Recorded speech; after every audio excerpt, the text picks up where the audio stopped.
رمضان کا مبارک مہینہ تھا، لیکن رمشا ایک خوبصورت مگر بے بس یتیم لڑکی تھی جو اپنے چچا کے گھر میں ایک باندھی کی طرح زندگی گزار رہی تھی۔ اس کا بچپن ماں باپ کی چھاؤں کے بغیر گزرا، اور جب سے وہ ہوش میں آئی تھی تب سے صرف ظلم اور زیادتی ہی اس کا مقدر بنی تھی۔ چچی اسے صبح سویرے جگا دیتی اور دن بھر کے سارے کام اس پر ہوتے، برتن دھونا، گھر کی صفائی کرنا، کھانا پکانا، کپڑے دھونا، اور وہ ہر کام جو گھر کے باقی لوگوں کو محنت بھرا لگتا۔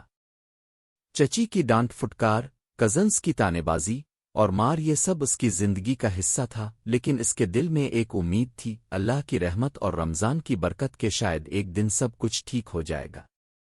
رمضان کی پہلی سحری تھی، گھر میں چہل پہل تھی، ہر طرف کھانے کی خوشبو پھیل رہی تھی، دسترخوان پر طرح طرح کے پکوان سجائی جا رہے تھے، لیکن ان سب کے پیچھے جو ہاتھ محنت کر رہے تھے وہ رمشا کے تھے۔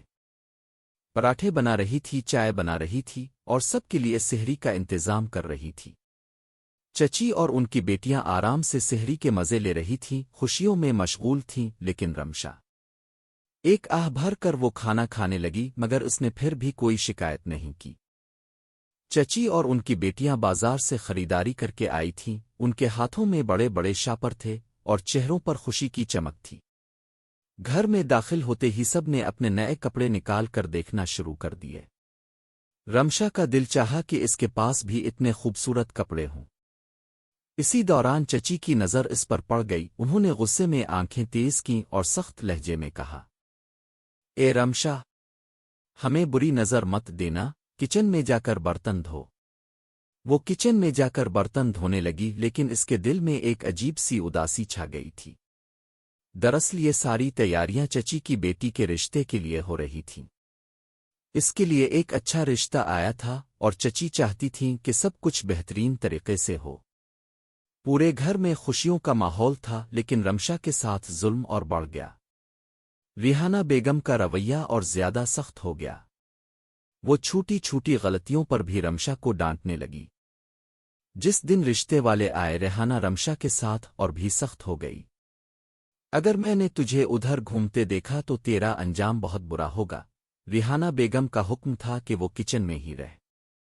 میمونہ نے چائے تیار کی اور ٹرے میں رکھ کر مہمانوں کی طرف لے جانے لگی، مگر اس کا پاؤں قالین کے کنارے پر آ گیا اور گرم چائے کا کپ سیدھا اس کی ماں پر گر گیا۔ اے رمشا، جلدی سے آؤ، ریحانہ بیگم نے بے اختیار اونچی آواز میں پکارا۔ یہ عادت سے کہا گیا جملہ تھا، کیونکہ گھر میں کوئی بھی کام ہو رمشا کو آواز ضرور آتی تھی۔ رمشا سوچے سمجھے بغیر دوڑتی ہوئی مہمانوں کے سامنے آ گئی۔ جیسے ہی وہ مہمانوں کے سامنے آئی، سب ٹھٹک گئے۔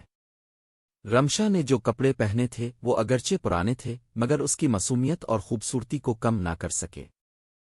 اس کے چہرے پر کوئی میک اپ نہیں تھا، مگر وہ نور سے دمک رہی تھی۔ اس کی بڑی بڑی آنکھیں، لمبے گھنے بال اور معصوم چہرہ، سب کچھ ایک مکمل خوبصورتی کا نمونہ تھا۔ لڑکے کی ماں نے رمشا کو دیکھتے ہوئے پوچھا، یہ لڑکی کون ہے؟ ریحانہ بیگم گھبرا گئی اور جلدی سے بولی، یہ ہماری کام والی ہے۔ لڑکے کی ماں کچھ لمحے خاموش رہی، پھر کہا، ہم سوچ کر جواب دیں گے، اور وہ سب رخصت ہو گئے۔ دروازہ بند ہوتے ہی ریحانہ بیگم کا پارا چڑھ گیا۔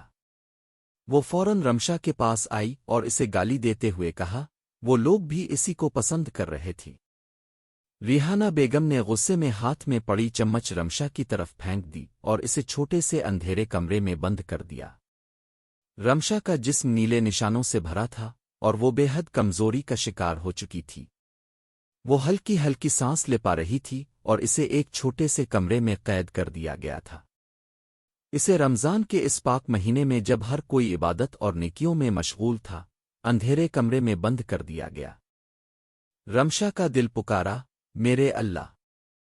تو سب دیکھ رہا ہے، میں کسی سے کچھ نہیں کہہ سکتی، مگر تو میرا حال جانتا ہے، مجھے صبر اور ہمت دے۔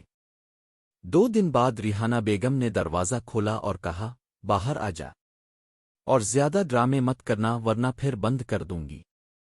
رمشا روٹیاں بنانے کی کوشش کر رہی تھی، مگر اس کے ہاتھوں پر پڑے زخموں کی تکلیف برداشت کرنا مشکل ہو رہا تھا۔